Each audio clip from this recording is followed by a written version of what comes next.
Bienvenidos al curso de cálculo diferencial. En esta clase entonces vamos a estudiar algunas de las propiedades fundamentales de las funciones. Muy bien, entonces vamos a definir una función como par si se cumple que f de menos x es igual a f de x para todos los puntos x en el dominio. Por ejemplo, si evaluamos la maquinita en 5 y la evaluamos en menos 5, la función da exactamente lo mismo. Entonces, mejor dicho, una manera de decirlo es que la función va a ser par cuando la expresión y igual a f de x no cambia al sustituir x por menos x. Entonces, un ejemplo es el ejemplo de la función x al cuadrado, ¿cierto? Si a la maquinita le damos 2 o le damos menos 2, pues tanto 2 como menos 2 elevados al cuadrado son 4, o lo mismo el valor absoluto de 2 y el valor absoluto de menos 2 es igual a 2. Entonces, en ese caso, como no cambia, es lo mismo para x que para menos x, la función en ambos casos son funciones pares. ¿Qué quiere decir esto? La paridad de una función se puede ver nuevamente de manera gráfica como la simetría con respecto al eje y. Observemos, por ejemplo, esta función. Vemos que esta función es par. Por ejemplo, si ustedes miran en 1, el valor de la función aquí es 1.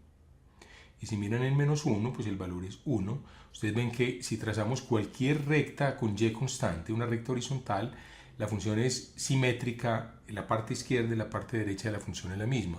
Si ustedes piensan que todo este pedazo derecho lo dobláramos sobre el hemisferio izquierdo, pues al doblarlo como una hoja de papel, si esto estuviera escrito en un libro, esta fuera una página y al pasar la página, esta página izquierda, al montarla sobre la derecha o la derecha sobre la izquierda, nos daría que esta función coincidiría exactamente con la que está en su página opuesta.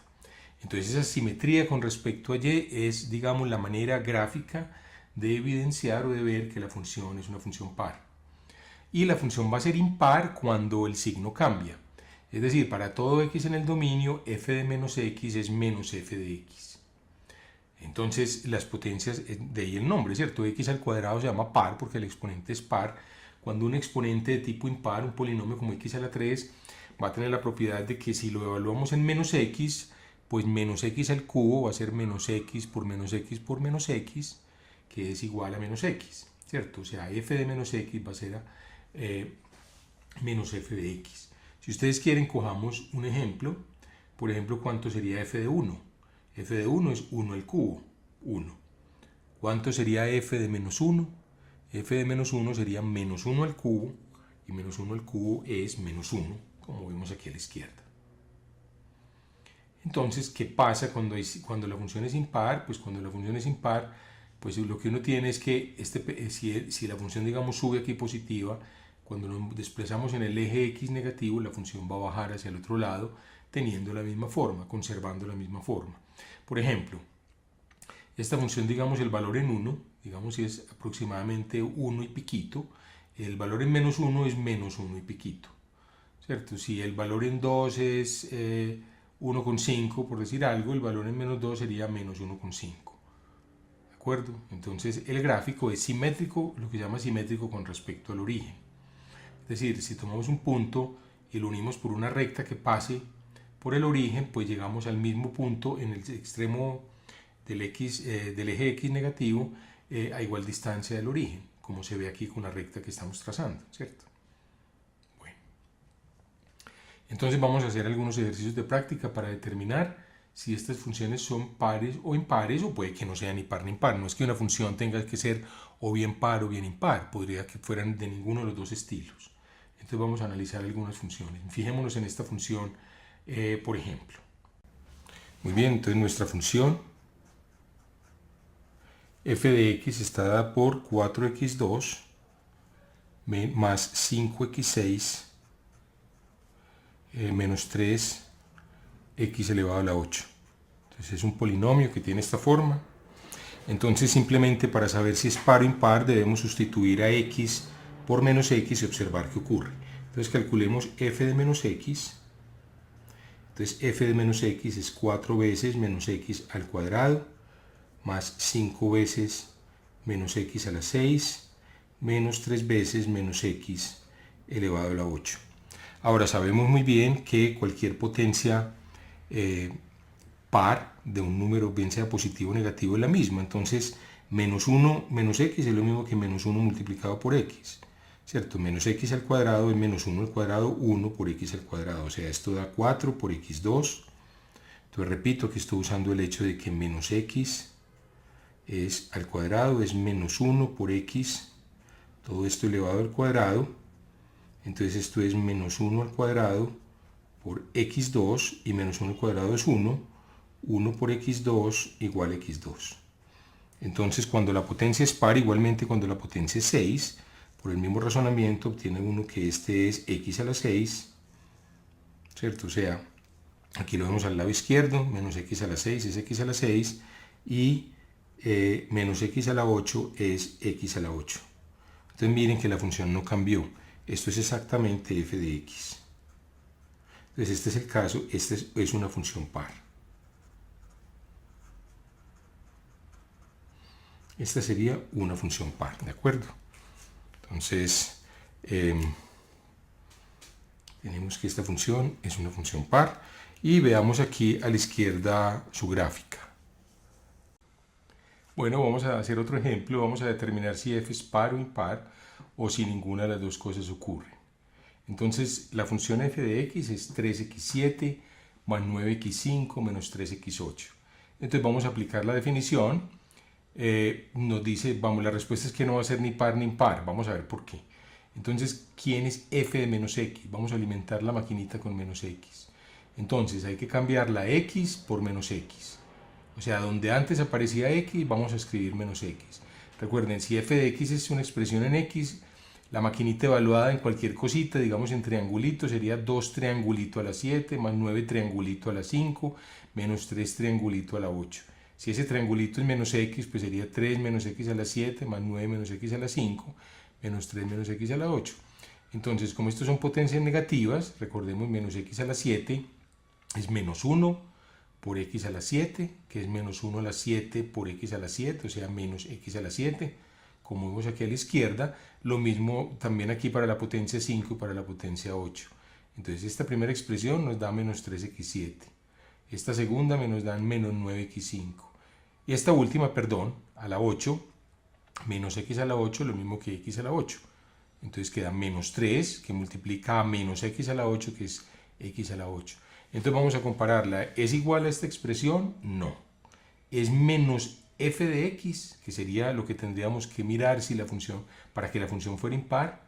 Entonces la respuesta es que tampoco lo es, puesto que, cierto, aquí aparece el signo menos, aquí el signo menos, pero si fuera menos f de x debería aparecer aquí el signo más 3x8, y aparece menos 3x8. Entonces esta función no es ni par ni impar. Esto entonces debe verse en la gráfica, porque no debe ser ni simétrica con respecto al eje y, ni simétrica con respecto al origen. Veamos. Muy bien, entonces vamos a graficar la función y vamos a inspeccionar si tiene alguna simetría con respecto al eje y o con respecto al origen. Recordemos, la función era 3x7 más 9x elevado a la 5 menos 3 por x8. Entonces le damos esta función, miren, aquí la vemos. Es esta función, la función viene por aquí como desde menos infinito, sube hasta 40 y pico y vuelve y baja. Si lo miramos un poquito más en detalle, si la miramos aquí, por ejemplo, podemos observar, miremos este tramito, o sea, olvidémonos, por aquí la función sube, sale de la pantalla y vuelve a bajar. Entonces, si trazamos un segmento de recta, por ejemplo, entre este punto y la función, un segmento aquí perpendicular, entonces miren que, o mejor, tracemos mejor una recta, no, perdón, vamos a trazar una recta, borrar este y tracemos una recta perpendicular que pase por este punto y perpendicular a esta. Listo, entonces por ejemplo miren aquí este punto de intersección entre estas dos, pues aquí debería simétricamente haber otro punto a esta misma distancia, ¿cierto? Y no lo hay. Este punto, pues, digamos por aquí más o menos, debería estar en la gráfica si hubiera una simetría con respecto al eje x. La simetría con respecto al eje x ocurre, recuerden, si la función es par. Entonces vemos así en la gráfica que la función no es par. Ahora, ¿cómo sabemos que la función no es impar? Entonces vamos a borrar esto para no confundirnos. Entonces, para que fuera impar, nuevamente pongamos un punto cualquiera, ¿cierto? Vamos a poner un punto en el objeto, un punto aquí, digamos, también, no sé, y tracemos una recta que pase por estos dos puntos, por este punto y por este, miren, perdón, por este no, por este punto y por el origen, perdón, entonces vamos a marcar el punto origen también, vamos a marcar el punto de intersección entre estas dos, ahí está. Ahora sí tracemos la recta que pasa por este punto y por este. Vamos a mirarlo un poquito más en detalle. Si quieren, traigamos esto más al frente y amplifiquemos aquí la zona que nos interesa examinar. Entonces miren, por ejemplo, esta recta, voy a pintarla de un color más visible. Pongámosla, por ejemplo, de color rojo. Miren esa recta, pues es simétrico a este punto. Si hubiera simetría con respecto al origen, debería haber otro punto, digamos, en la función por aquí más o menos, ¿cierto? Que es el punto simétrico de B, otro punto B', aquí donde se aprecia la manito. Pero ahí vemos que no hay ningún punto de la función. Entonces la función en el grafo se ve que no es simétrica con respecto al origen y por tanto no es impar. Este sería el caso de una función que no es par ni tampoco es impar. Muy bien, ahora entonces les voy a pedir que detengan el video y entonces miren algunas de estas funciones. Miremos, por ejemplo, la tercera función, esta. Miren esta función, miren estas tres últimas si quieren y traten de determinar si son funciones pares o impares. Y una vez ustedes ya han llegado a una conclusión, pues sigan viendo la clase.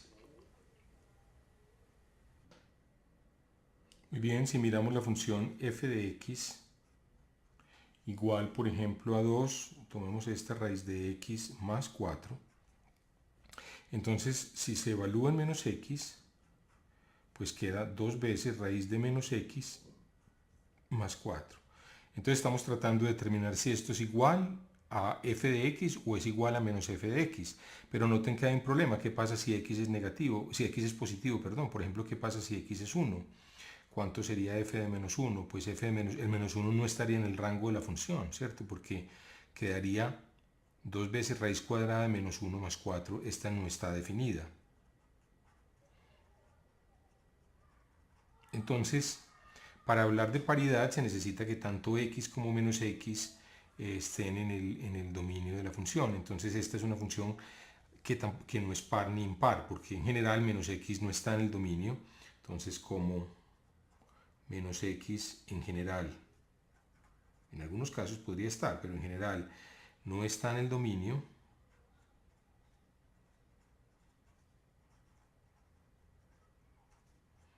la función no es ni par ni tampoco impar.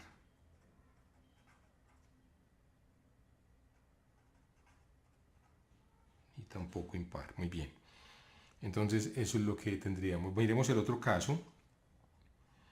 Ejemplo 1. Entonces el ejemplo 2 sería la función f de x igual a x menos 1 al cuadrado más x4. Entonces vamos a sustituir la x por menos x. Entonces, ¿qué tenemos? Al sustituir tenemos menos x aquí, menos 1 al cuadrado, más menos x elevado a la cuarta potencia. Muy bien, entonces, ¿qué tenemos? He cambiado la x por menos x. Entonces tenemos menos x menos 1 al cuadrado. Bueno, entonces la pregunta es, ¿qué pasa? Tendríamos entonces que, para ver qué está ocurriendo, tendríamos que desarrollar este cuadrado. Muy bien, entonces hagamos lo siguiente. Vamos entonces a escribir f de x desarrollando este cuadrado que tenemos aquí. Este cuadrado sería entonces, por la fórmula sería el primer término al cuadrado menos 2 veces el primero por el segundo más el segundo al cuadrado más 1. Muy bien, más x a la 4. Perfecto, entonces podríamos evaluar este también, pero yo creo que quizás sea más fácil directamente cambiemos x por menos x en esta expresión, ya que tenemos la función dada por esto. Cambiemos x por menos x, entonces queda menos x elevado al cuadrado menos 2 veces menos x más 1 más menos x a la 4. Entonces recordemos, esto es igual. Las potencias pares no cambian, entonces tanto x como menos x al cuadrado da lo mismo. Aquí queda menos por menos da más 2x más 1, ¿de acuerdo? Y aquí queda la potencia x4 menos x a la 4, es lo mismo que x a la 4, o sea, queda más x4. Entonces comparemos la expresión en rojo que teníamos, ¿cierto? Esta expresión aquí, con esta nueva expresión en verde, que es la función f de menos x. ¿Y qué notamos entonces? Notamos que esta función no es igual a esta, ni tampoco es menos esta, ¿cierto? Porque menos esta función sería menos x2. Luego esta función, miren, esta función tampoco es par ni tampoco es impar. Esa sería, digamos, la respuesta con respecto a esta segunda función. Finalmente, si tenemos f de x igual a 3 menos x más 2 al cuadrado, x más 2 al cubo, que es el tercer ejercicio que teníamos, entonces bajemos esto un poquito.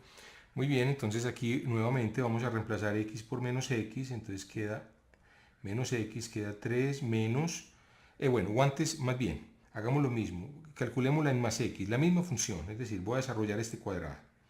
Entonces desarrollando este cuadrado queda 3 menos, voy a abrir un corchete, x más 2 al cubo es, este cubo es el primero al cubo. Entonces recordemos la fórmula para la suma de dos cubos, a más b al cubo, que aparece aquí a la izquierda, es el primero al cubo más 3 veces el primero al cuadrado por el segundo, más 3 veces el primero por el segundo al cuadrado, siendo el primer término el x y el segundo el 2, ¿cierto?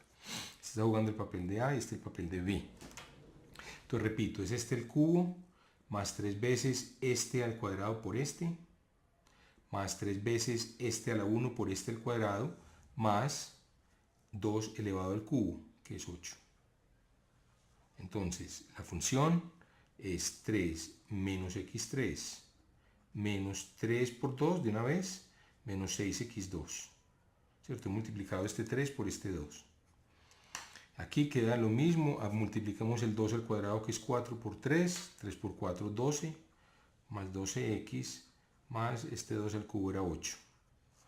Muy bien, entonces, ojo, teníamos un signo, perdón, aquí tenemos, vamos a ponerlo entre corchetes, aquí tenemos un más, esta era la expresión, ¿cierto? O sea, simplemente tomé esta expresión dentro del corchete y simplifiqué un poquito, x3 es x3, este es 6x2, este es 3 por 4, 12x más 8, ahora sí, cambiémosle signo a todo, queda 3 menos x3 menos 6x2 menos 12x menos 8, entonces esto es igual a 3 menos 8, pues sabemos esto es 3 menos 8 da menos 5, entonces da menos 5 menos x3 menos 6x2 menos 12x.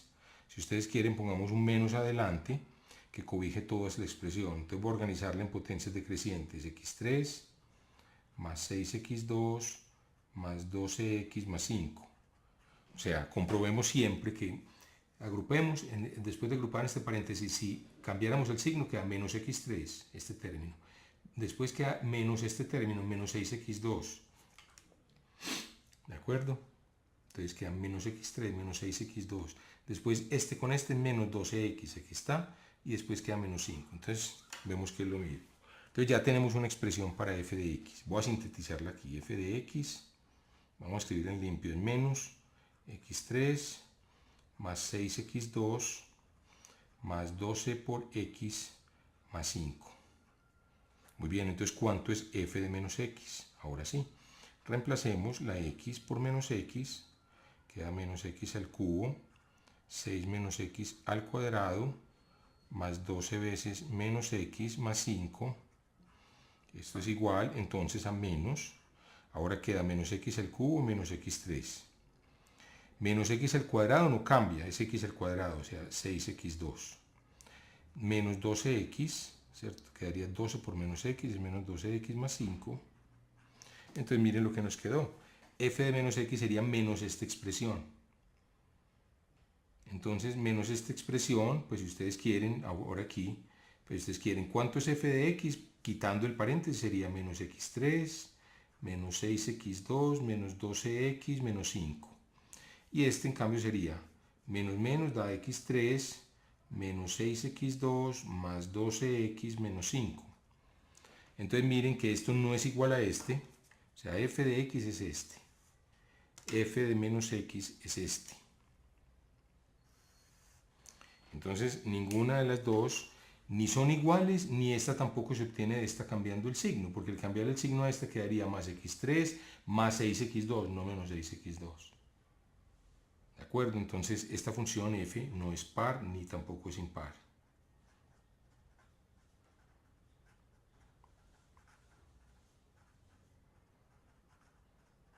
Muy bien, esa sería la conclusión.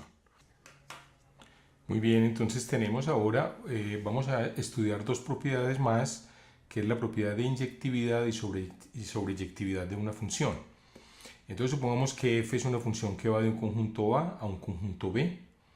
Entonces decimos que la función es inyectiva o es una función 1 a 1 si se cumple que f de A igual a f de B implica que A es igual a B. Es decir, dicho de una manera más sencilla, si uno tiene dos elementos en el dominio de la función que sean distintos, entonces cuando uno computa con la maquinita elementos distintos, la maquinita le produce valores distintos de la función. Y se dice que la función es sobreyectiva o sobre cuando el rango, la imagen de todo es igual al conjunto B, o sea, el codominio de la función. Entonces vamos a aclarar estos conceptos. Bueno, perdón, y falta un último concepto. Nos dice que la función es biyectiva cuando cumple que es inyectiva y sobreyectiva.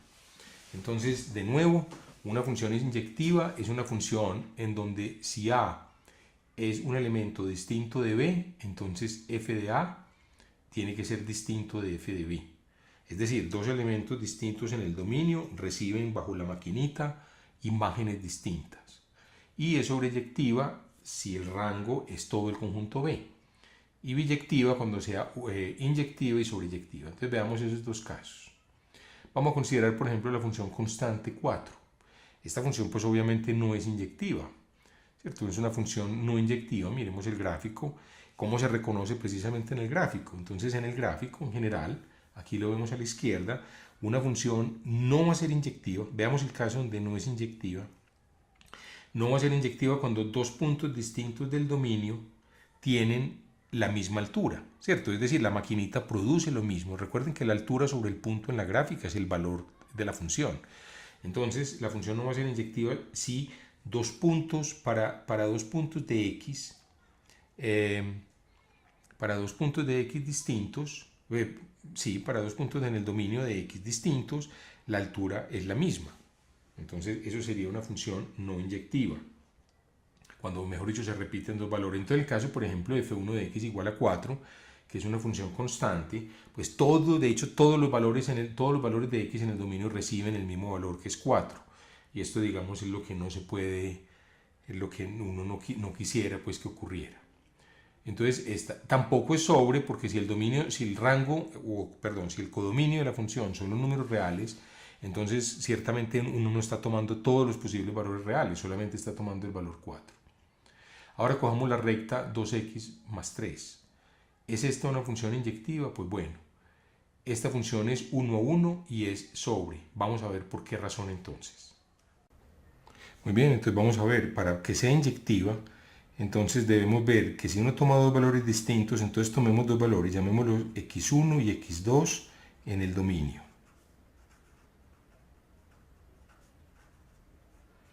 Entonces queremos ver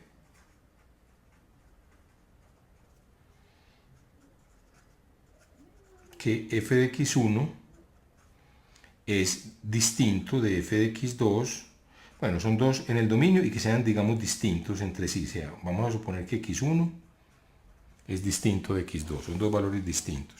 Por ejemplo, el x1 podría ser 0 y x2 podría ser 5. Ahora, ¿por qué ese x1 es distinto de x2? Estos tienen que ser distintos, porque ¿qué se necesita para que sean iguales? Vamos a analizar cuándo f de x1 es igual a f de x2. Pues bueno, quiere decir que al meter en la maquinita x1 que produce 2x1 más 3, pues nos daría lo mismo que al meter x2 que es 2x2 más 3. Muy bien, entonces si eso ocurre, entonces uno cancelaría el 3, ¿cierto? Podemos restar 3 a ambos lados Entonces esta ecuación nos queda que 2x1 es igual a 2x2 y después dividimos por 2 a ambos lados. Entonces nos quedaría que, al dividir por 2, nos quedaría que x1 tendría que ser igual a x2. Es decir, la única manera para que f de x1 sea igual a f de x2 es que x1 sea igual a x2. Y aquí lo vemos en la gráfica, ¿cierto? Aquí vemos la gráfica de 2x más 3, vemos que no hay dos valores de x que tengan el mismo valor, que tengan la misma altura, ¿cierto? No hay dos valores de x que tengan exactamente la misma altura, eso nunca ocurre. Muy bien, o sea, para saber si hay dos valores de x que tienen la misma altura, pues uno podría trazar una línea vertical, ¿cierto? Los que son los puntos que están a la misma altura, y ver que la gráfica no corta esa línea en dos puntos. Ojo, nosotros habíamos trazado una línea vertical. Perdón, es que dije algo que no está bien. Basta trazar una línea horizontal y ver que no hay dos puntos de la función a la misma altura. Repito entonces, para ver en la gráfica que una función es una función inyectiva, basta trazar una línea horizontal y ver que esa línea horizontal no corte a dos puntos de la función que estén a dos puntos, no corte el gráfico de la función en dos puntos distintos. Porque si cortara el gráfico de la función en dos puntos distintos, por ejemplo, como se ve aquí a la izquierda, pues habría dos puntos que tienen exactamente la misma altura para dos valores distintos del dominio de la función. Y eso es lo que no puede ocurrir. Recuerden que nosotros habíamos visto que una línea vertical, si cortara el gráfico de algo que en dos puntos, ese algo no puede ser el gráfico de una función. Tendría que ser como el gráfico de una relación o algo así, pero no de una función. Pero esto es una cosa distinta. Una línea horizontal perfectamente puede cortar el gráfico de la función en dos puntos. Lo puede cortar en dos puntos, pero entonces en ese caso la función no sería inyectiva. Muy bien, ahora, esta función f es una función que va de los números reales en los números reales, ¿cierto? Este es el dominio y este es el codominio, o sea, el dominio de f es R y el codominio es R también, para saber entonces cuál es el rango o la imagen de f. Entonces la imagen de f o rango de f, pues miramos nuevamente la gráfica y vemos que la recta, ¿cierto?, recorre aquí a la izquierda todos los puntos reales, entonces el rango es todo R y por tanto entonces la función es sobreyectiva también. O sea, esta primera conclusión nos lleva a que la función es inyectiva y esta segunda a que la función es sobreyectiva. Muy bien. Veamos otros ejemplos. Entonces, por ejemplo, la función x2, entonces analicemos el gráfico, aquí lo tenemos a la izquierda, tracemos una línea horizontal, por ejemplo altura 1, y vemos que la función, el gráfico corta la función en dos puntos. Claro, esos dos puntos son precisamente los puntos x igual a menos 1 y x igual a 1, donde la función tiene el mismo valor. Entonces la función no es inyectiva o no es 1, 1, ¿cierto? Porque tanto f de 1 como f de menos 1, aquí lo vemos a la izquierda, es igual a menos 1 al cuadrado, que es 1 al cuadrado, que es igual a 1. Ahora, ¿es sobre? Tampoco es sobre, porque viene, recuerde, ya habíamos determinado y se ve en el grafo que el rango son todos los números mayores o iguales que 0 y no todos los números reales. Entonces la función tampoco es sobreyectiva. Si miramos la función x3, vemos que la función x3, si trazamos una línea horizontal, entonces la función no corta, la línea horizontal no corta el gráfico en dos puntos distintos, y examinando el mismo gráfico vemos que todo el gráfico, ¿cierto?, si uno recorre las alturas posibles que describe el grafo, pues tiene todos los números reales, ¿cierto?, alcanza todos los números reales.